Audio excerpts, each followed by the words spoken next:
just would like to start off by thanking Alex Daly for the invitation to be here today. I also want to congratulate the LIM for 42 years of putting together these conferences, and I think everyone that's been here knows how valuable they are, and it's just been a wonderful event over the last 2.5 days here, so thanks again. To start off, I'll be talking about the U.S. wheat situation. Really wants to get right to that drought, it looks like there, but I'll highlight kind of some highlights of the U.S. wheat supply and demand situation, talk about exports, kind of the commercial sales pace compared this year compared to the same time last year, and then finish off on on a high note talking about this year's U.S. wheat quality. I would also like just to take the opportunity, we do have the pleasure of having some U.S. wheat farmers that have joined and made this trip here. The Latin America, South America region is very important markets for U.S. wheat farmers, and we do have some farmers with us here today. I'd just like to recognize them. We have Rhonda Larson, which is the U.S. Wheat Associates chairperson. Rhonda in the back here. Rhonda's a hard red spring wheat farmer from Minnesota. Also have Michael Peters. Michael Peters is the U.S. Wheat Associates Vice Chairman, also in the back here. He's from hard red winter wheat farmer from Oklahoma. And also with us is Dana Tuckness, a U.S. Wheat Associates board member from the state of Oregon and a soft white wheat grower. So if you haven't had the opportunity over the last couple of days, I would take advantage if you have any questions on farming, kind of the changes in the U.S. and some of the opportunities they see, the challenge they've seen over the last year. I would take advantage and talk to them while they're here. I've been in the U.S. wheat industry for 30 years, and I haven't seen a year like we're experiencing now domestically in terms of production or on the export side. So take advantage of them being here. So to start off, we've heard a lot about droughts with the presentations in Argentina and the recent presentation on Canada. Dry conditions have been a major factor over the last 2 years in the United States. The last 2 years, drought conditions have impacted U.S. wheat production.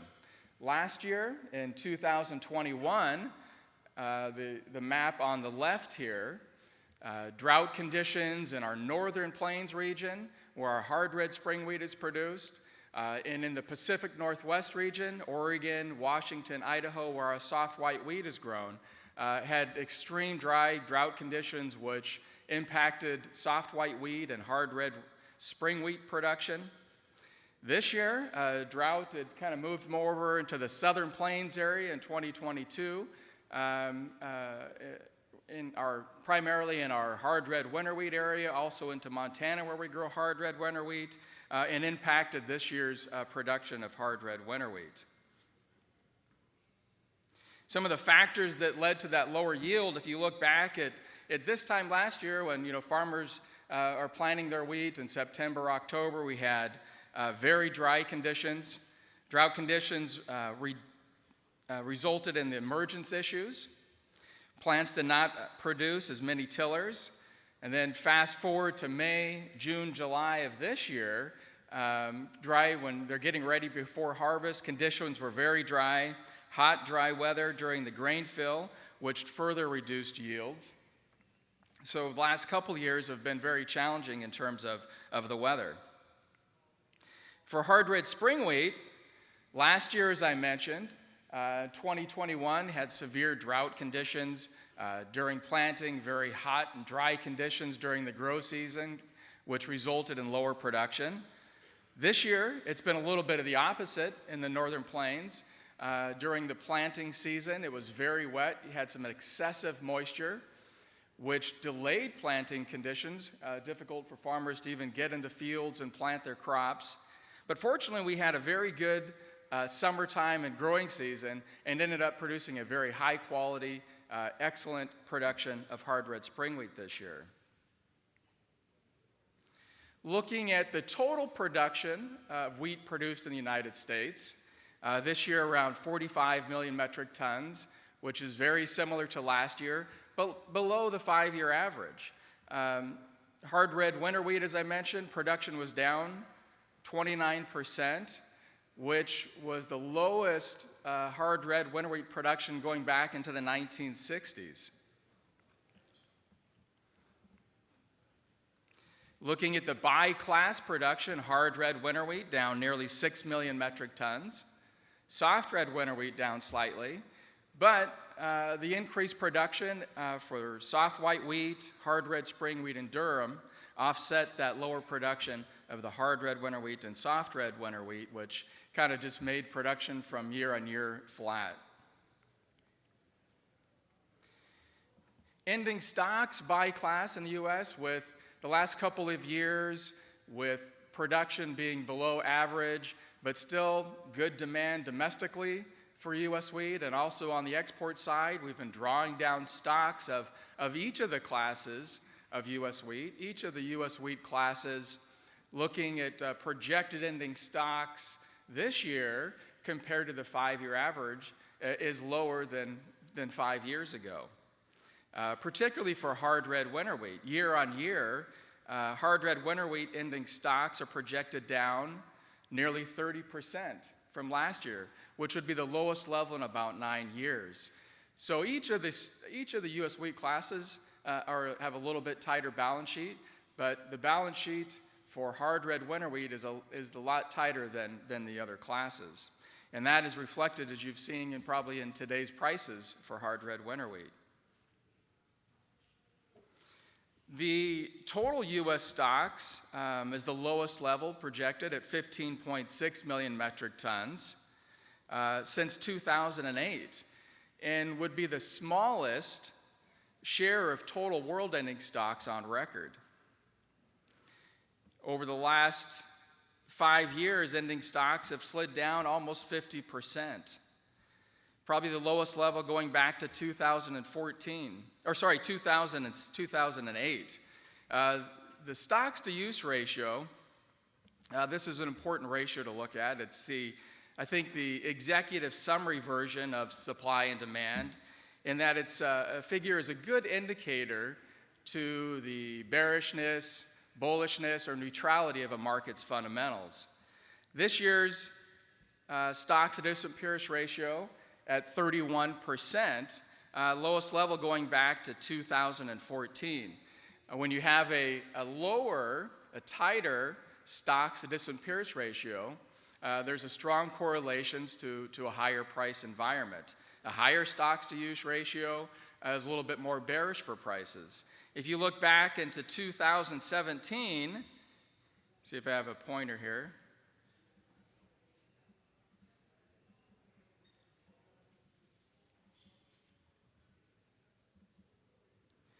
Back to 2017, here the stocks to disappearance ratio at 55%. Hard red winter wheat prices were around $200 per metric ton. This year, it's probably double that with the stocks to disappearance ratio at 31%. So it's just one, there's a lot more factors to look at, but I think this is a good one just to keep an eye on, not only for U.S. wheat classes, world S&D as well. Kind of looking at the price trends that we've seen for hard red spring wheat and hard red winter wheat over the last 6 months. Prices, it came down once we started getting into new production, our new crop, our harvest period. But over the last 6 months, prices have trended higher. Hard red winter wheat, again with that tight balance sheet that we have, those lower ending stocks. Hard red winter wheat, medium protein, has been trading at a premium to our highest protein level hard red spring wheat. Right now, hard red winter wheat, around $400. These are some price indications that I put together that were when I put the presentation together last week, so I'm sure that they've changed a little bit, but just to kind of give you an idea. Hard red winter wheat around $400 a ton out of the Gulf, $410 out of the P&W. Spring wheat, hard red spring wheat also around $410 per metric ton. Soft red winter wheat and soft white wheat, Both of these two classes, I think, are our most competitive wheat classes right now in terms of prices, and you'll see that when I get to show a little bit later in terms of some of the commercial sales slides. For soft red winter wheat, over the last 6 months, soft red winter wheat prices have actually trended a little bit higher over the last 6 months. Soft white wheat prices have come down a little bit over the last 6 months, and have recently, with soft red winter wheat prices coming down, the spread between soft white wheat and soft red winter wheat is more narrow now, maybe between $5 to $10 per metric ton. But for soft white wheat prices, last year, remember I talked about those hotter, drier conditions that we had in the Pacific Northwest, lower production. Soft white prices were very high because we had very high protein. A lot of the market likes to buy lower protein. So soft wheat prices with better production, more, I think, return to average protein levels. Soft white wheat prices are down about $100 per metric ton compared to they were last year. So that's a nice thing to see now. Switching to commercial sales by class. Again, we're the tighter stocks that we have for hard red winter wheat, the levels, the prices we're seeing for hard red wheat now. Year-on-year sales this year compared to the same time last year. Hard red winter wheat's down about 36% compared to last year. But we're seeing higher sales for hard red spring wheat, soft white wheat up 26%. Again, a lot more competitively priced this year. Soft red winter wheat up, and also durum sales up compared to the same time last year. Overall, total sales pace is behind last year, down about 7%. Looking at our top 10 markets we have here, and it's very nice to see. We got Mexico in the top exporter spot, but also great to see Colombia and Guatemala in the top 10 export markets. On average, these top 10 export markets represent close to 70% of total U.S. wheat exports. And for these markets, price is always an important factor for flour mills around the world. But for a lot of these markets, they're not only buying on price, they're buying on value, quality, and service. And in each of these markets, U.S. wheat is a primary wheat in the flours millers' grists. Focusing a little bit more closer to home here, we have U.S. wheat Latin American region. Total sales at the moment around 3.8 million metric tons. Mexico, 2.2 million metric tons, down slightly from last year. But the other markets in the top 5 destinations for the region, Guatemala, Honduras, Dominican Republic, and Panama, are all up compared to the same time last year. Soft red winter wheat and soft white wheat sales both up around 25%, and hard red spring wheat sales up 19%. So I think mills in these regions are seeing the value, end-use quality value in each of those classes. South America region. The South America region's been a bright spot this year for U.S. wheat exports. Total sales about 1.4 million metric tons, up 50% compared to the same time last year. Each sales in Colombia, Chile, Brazil, and Ecuador at this time are all higher compared to the same time last year. Soft red winter wheat sales up 38%. Hard red spring wheat sales up 25,000 metric tons compared to last year. And soft white wheat sales into Chile up 150,000 metric tons compared to last year. So it's good. I think even with our lower total projected export, we're still seeing good demand in Latin America and South America for U.S. wheat classes, and we thank you for your business. As I mentioned, I wanted to finish on a high note here, talking about this year's U.S. wheat crop. This is a map of the U.S. wheat production area. In the green, you have the Southern Plains area. That's where the majority of the hard red winter wheat is produced. Also have some produced up in Montana, also in the Pacific Northwest. Hard red spring wheat is the kind of orange up there in the Northern Plains area, along with durum production. Soft red winter wheat is here in this area, kind of on the eastern side. Going by class, I'll kind of talk about just some highlights of the grade data and some overall summaries. I think each of you by now have probably heard from the U.S. Wheat Mexico City office, the U.S. Wheat South America office in Santiago, Chile, about this year's crop quality for each of the classes, and they've probably drilled down into a lot more of the details, so I won't go through that. But just as a reminder, this information for our crop quality reports are on the U.S. Wheat website. We also have videos of each of the class production. They're on the U.S. Wheat website, so if you do want some more detailed information of U.S. Wheat crop quality, please go to the U.S. Wheat website and you'll find that information there. Hard red spring wheat applications, wide variety. You have bagels, buns, hamburger buns, frozen doughs, hard rolls, pizza crusts. Also a very good blending wheat, a blending improver wheat, and a wide variety of other baked goods. In terms of this year's wheat grade data, breaking it down to the eastern region and the western region, both regions this year, the overall average of the crop was a U.S. number 1 grade.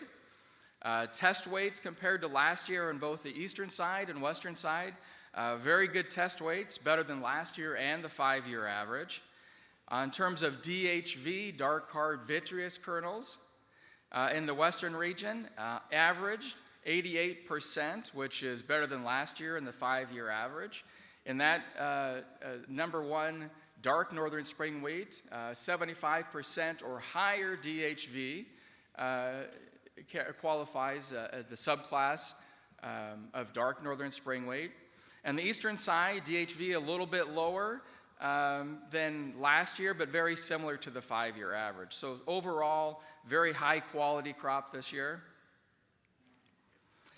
For quick summary on it, the crop is very sound with high test weights, low kernel moisture, high vitreous kernel levels, as I mentioned, and very high falling numbers. The crop average in terms of protein levels is rated at 14.3%. This is slightly lower than the 5-year average of 14.6%, but it's really, crop has a really nice balance in the distribution of protein. Dough properties are strong with improved water absorption. I know that's very important to the bakers compared to last year. Bake evaluations show very high absorption capabilities, very good loaf volumes, and very good bread scores. Overall, this is a very high quality crop with functional properties that are characteristic to the typical hard red spring wheat production. Hard red winter wheat, applications, wide range of applications from baguettes, croissants, flatbreads, noodles, pastas, also used as a bread improver. Wheat grade data, very high quality this year. On average, out of the Gulf, 86% of the crop graded a U.S. number 2 or better grade. In the Pacific Northwest, 94% of the crop graded a U.S. number 2 or better. In terms of protein distribution, out of the Gulf, we had higher protein, averaged 13%. The Pacific Northwest region averaged 12.8%. So really an outstanding crop this year for hard red winter wheat, even though we had a lower production. Summary for the Gulf tributary. As I mentioned, proteins are higher year on year. Very sound kernel and milling characteristics. Improved absorption over last year and improved stability, reflecting the higher average protein content. And out of the western region, proteins are a little bit lower compared to last year and the 5-year average. But again, overall, very sound crop this year. In summary, this crop meets or exceeds typical hard red winter wheat contract specifications and should provide very high value to both the milling industry and your baking customers. Soft red winter wheat, one of the 2 soft wheat classes in the United States. Different applications from baguettes as well, cakes, cereals, crackers, empanadas, flatbreads, and other snack foods. Also a very high quality crop, U.S. number 2 or better. The crop averaged 94%, better than the 5-year average. Soft red winter wheat crop is very sound with high test weight, high falling number values, and low moisture. A very versatile crop. It has good qualities for cookies, cakes, and crackers. With the higher protein this year and good extensibility, the crop should be valuable for blending and other baking applications as well. Overall, buyers should be extremely happy with the quality of the entire 2022 soft red winter wheat crop.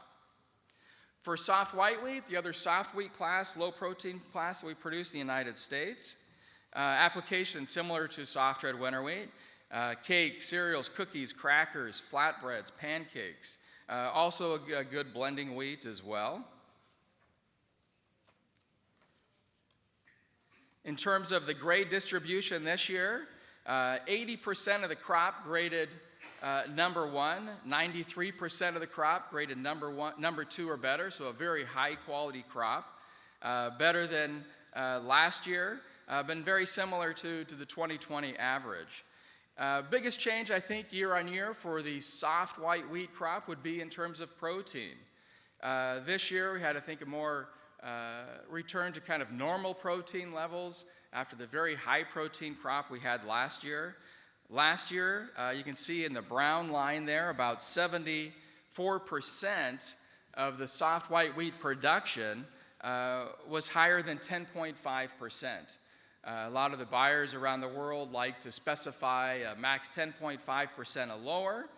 So this had created some challenges early on, but I think what a lot of the millers and end customers discovered, even with the higher protein crop, the end-use characteristics of the soft white was very similar to previous crops with lower protein. So this year, protein distribution, I said, is, again, more typical average crop for soft white that we see. Soft white, always a very low moisture crop, good protein distribution this year, very sound test weights, high falling number. Again, such a high percentage of the crop averages the U.S. number 1 grade. The SRC, lactic acid and water values, indicate a very weak to medium gluten strength crop this year. The cookies that were baked for the test show very good top grains and spreads that align with the SRC results. So again, this is just some quick highlights, I think, of each of the wheat classes. There's a lot more information that you've probably received in our crop quality seminars. And if you want to follow that up, we have that information on our U.S. Wheat website, or feel free to reach out to one of the U.S. Wheat staff in our offices in Santiago or Mexico City. So kind of looking ahead a little bit for the 2023 crop for hard red winter wheat. Hard red winter wheat this year, we still are kind of the drought persists in the southern plains area, very similar to last year when the crop was planted. This year, conditions are dry, lack of soil moisture. So the crop, hard red winter wheat crop, basically had to be dusted in. As of November 27th, this is from last week, but as of yesterday, about 90% of the U.S. winter wheat crop has emerged. Drought still remains a factor, so it's something to, for you to watch is, if we can get some rain, timely rains, between now and March can really help the crop. The winter wheat crop condition ratings are, as of this week, 34%, up from 32% last week, but down from 44% at this time last year. 34%. Probably over the last 10 years, if you're looking at the crop conditions this time, is pretty low. So it's off to kind of a rough start here, but again, we have some time for that crop and hopefully get some timely rains. You can see with the drought map here where the southern plains, where you have the dark red area, and you can see up on the top map where our hard red winter wheat is produced, where that drought is right in the area. This is just a trend. So there are some areas, I think if you talk to Michael Peters, he's actually getting some moisture, maybe a little bit too much rain in his area. So it does vary, from state to state, but definitely something to watch. I think approximately as of November 15th, it was estimated about 75% of our winter wheat planted area was under drought conditions. A couple other things I think just to keep an eye on and to watch or and to monitor in the U.S. in terms of logistics is the looming rail strike that is being talked about. I think if a deal is not reached between the major railroads and the 12 unions, there could be possibly a strike if it's not resolved before December 9th. And you can see from this map here of the rail, a rail strike would be devastating, not only to the U.S. economy, but for the export industry as well, because a lot of the rail is used to transport grains to the export locations. So it's not only would impact the U.S. economy, but also exports of our grains as well. Hopefully it can be averted. I just read this morning that the U.S. Congress is going to be voting today on a resolution, a tentative agreement, voting on it today to try to avert this strike. So we'll see how that goes through this week.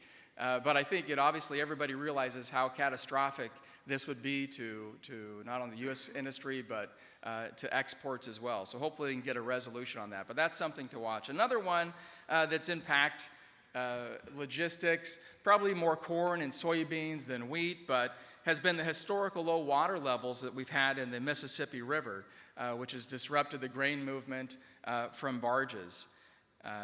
We've had a little bit of improvement, but we really need some more, I think, moisture to get those levels back up, particularly in the spring. So just leave you with that, a couple of things that to continue to monitor. And with that, I just want to thank you again for this opportunity to be here. And if you have any questions, I'd be more than happy to take those now. Thank you.